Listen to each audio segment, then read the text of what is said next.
ఏ మాట అయినా సరే చెప్పి ముందుకు పోవడం ఎట్లా? ఇవి తప్ప మాకేం కనపడడం లేదు.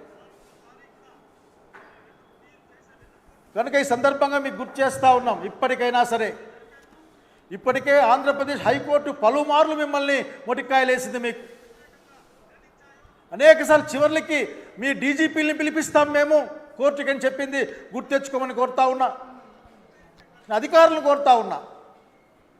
ఎక్కడికి ఈ అత్యుత్సాహపు పరుగులు? ఈ రాష్ట్రానికి ఏం చేద్దామని, లేక ప్రజలకు ఏం చేద్దామని? మీ లాకప్పుల్లో నిందితులు ఆత్మహత్యలు చేసుకుంటా ఉన్నారు, మీ లాకప్పుల్లో మనుషులు చనిపోతూ ఉన్నారు. ఎక్కడ చూసిన అశాంతి ఉంది, భయం వేస్తూ ఉంది, ప్రజలు భయంతో బతుకుతూ ఉన్నారు. కనుక పోలీస్ అధికారులు అడుగుతూ ఉన్నాయి మిమ్మల్ని, అత్యంత గొప్ప చరిత్ర ఉంది ఆంధ్రప్రదేశ్ పోలీస్ యంత్రాంగానికి, ఎందుకు ఈ విధంగా అవుతున్నారో నాకు అర్థం కావడంలే. చివరికి మా జిల్లా గుర్తు తెచ్చుకుంటా ఉన్నా నేను. ఒక అమ్మాయి మిస్ అయిందని 5 రోజుల కింద కంప్లైంట్ ఇస్తే ఆ అమ్మాయి కుళ్ళిపోయిన శవంగా వచ్చేంత వరకు మీ దగ్గర నుంచి మాకేం కనపడలేదు. కానీ కొమ్మినేని గారు అరెస్ట్ చేయడం కోసం బండ్లు వేసుకొని హుటాహుట్న, బహుశా మీరు సివిల్లో వచ్చేట్లున్నారు, తలకాయన దూకున్నారో లేదో పాపం, పరిగెత్తుకొని వచ్చి ప్రభుత్వాన్ని కాపాడడం కోసం ఆయన తీసుకుపోయి అక్కడ పెట్టారు తుళ్ళూరులో. ఏం జరిగింది ఈ రోజున? ఆయన పైన SC/ST అట్రాసిటీ కేసు పెట్టారు. కోర్టు తిట్టింది, SC/ST అట్రాసిటీ యాక్ట్ ఎట్లా అట్రాక్ట్ అవుతుంది ఇక్కడ అని. ఈరోజు అక్కడికి వెళ్తే జడ్జిలు చెప్తా ఉన్నారు, మాకు కూడా నవ్వు వస్తుంది కదా, గౌరవంగా నాకు జడ్జిలు చెప్తా ఉన్నారు ఈ రోజున, మాకు నవ్వు వస్తుంది కదా, మీరు మాకేం చెప్పాల్సిన అవసరం లేదు.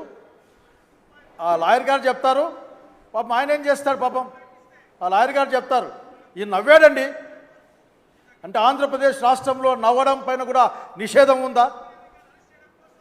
మీ పరిపాలనలో నవ్వడం, ప్రేమగా ఉండడం, లేక ప్రజల కష్టాలు పట్టించుకోవడం, అనేక అంశాలపైన ఏమైనా నిషేధం ఉందా చెప్పని కోరుతా ఉన్నాం మేము.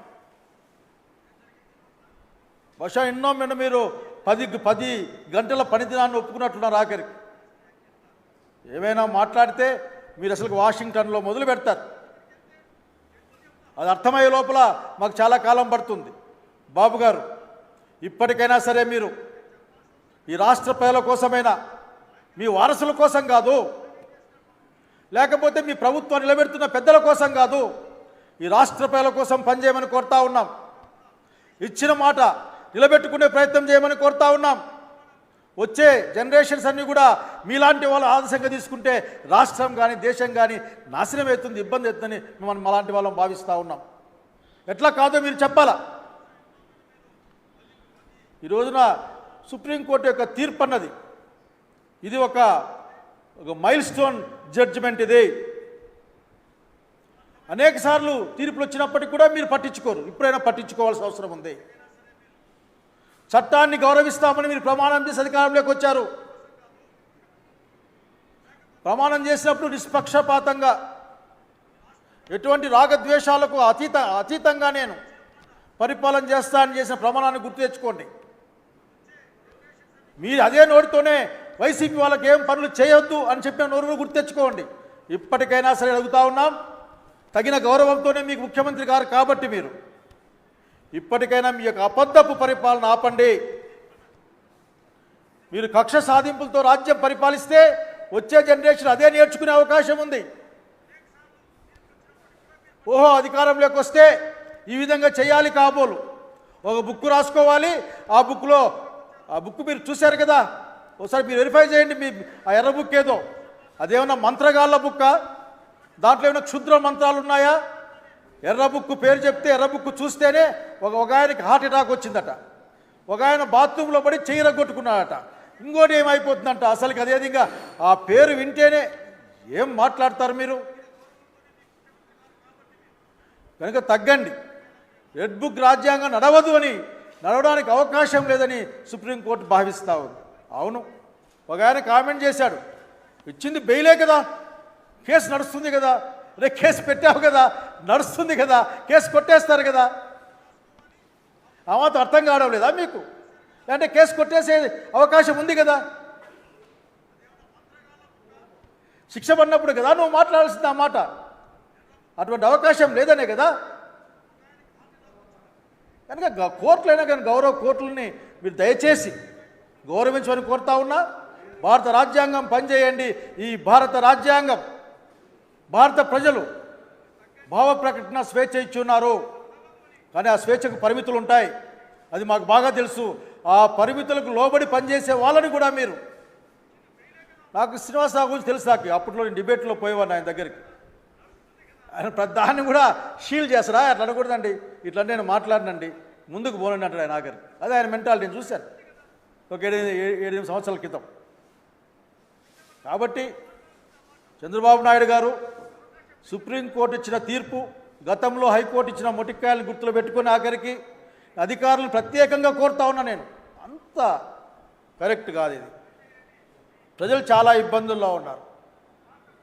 దోపిడీలు, దౌర్జన్యాలు, ఆస్తుల ఆక్రమణలు, ఊర్లో గలాట్లు, మహిళలు, విద్యార్థులు అందరూ కష్టాల్లో ఉన్నారు. ఒకసారి వాళ్ళ పట్ల దృష్టి పెట్టండి. ఇంత ఉత్సాహంగా దయచేసి I'm requesting you people, not demanding, I'm requesting you people, please serve the people, not to the don't work అని చెప్పడం కానీ మొత్తం మీద, but don't show that much of fast response to your political bosses. On one day truth is prevails. సత్యం జయిస్తుంది, సత్యమే నిలబడుతుంది. అబద్ధాల గోడలన్నీ కూడా ఇట్లా కూలిపోతాయి. అధికారాంతంన చూడాలి అయ్యేవారు అని చెప్పి ఒక పద్యం ముందు గుర్తెచ్చుకోండి. రాబోయే ప్రజల ప్రభుత్వం జగన్మోహన్ రెడ్డి నాయకత్వాన ఈ రాజ్యాంగ వ్యతిరేకమైన అన్ని పనులను కూడా సమీక్షిస్తుందని చెప్పడానికి ఏమాత్రం కూడా వెనక్కిపోవడం లేదు. ఈ రోజున చేయాల్సింది ప్రజల సంక్షేమం కోసం. సంక్షేమం అన్నది మీకు అలవాట. సార్, రామారావు పేరు చెప్పుకోవడానికి మీకు ఏ విధంగా మనసు వస్తుందో నాకు ఇప్పటికీ అర్థం కాదు. సీనియర్ రామారావు గారిని అసలుకి మీరు ఎట్లా అసలుకి అంతగా అసలుకి ఏం చెప్పాలో కూడా ఆఖరికి చూసిన వాళ్ళుగా. కనుక దయచేసి ఇది అధికారం కోసం అబద్ధాలు చెప్పారు, అన్యాయ మాటలు మాట్లాడారు. ఒక్కటి కాదు 100 చెప్తాం. 2.5 సంవత్సరం విజయోత్సవాలు జరుపుకుంటా ఉన్నారా మీరు? ఎక్కడ? ఒక ఆయన బాణసంచా కాల్చమన్నాడు, మీరే విజయోత్సవాలు జరుపుకోమని చెప్పారు.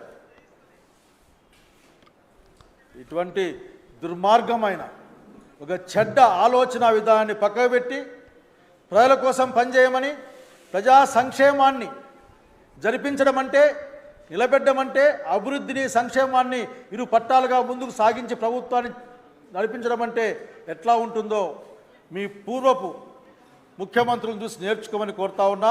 రాజశేఖర రెడ్డి గారిని, తదనంతరం వారిని, కిరణ్ రెడ్డి గారి, రోషయ్య గారిని, ప్రత్యేకించి జగన్మోహన్ రెడ్డి గారిని చూసి నేర్చుకోమని కోరుతా ఉన్నాను. ఇప్పటికైనా సరే భారతదేశంలో రాజ్యాంగమే పడవిల్లుతుంది. శాసన వ్యవస్థలతో పాటుగా న్యాయ వ్యవస్థ పైన ఉన్న పరిపూర్ణమైన నమ్మకాన్ని ఈ రోజున రాజ్యాంగ హక్కుల్ని కాపాడుతుందని మాకు భరోసా కల్పించిన న్యాయ వ్యవస్థకి ధన్యవాదాలు తెలియజేసుకుంటూ సెలవు తీసుకుంటా ఉన్నాను. నమస్కారం.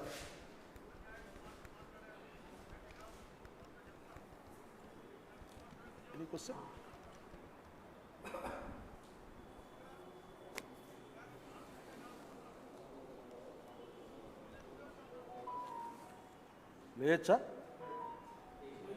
ప్రశ్న?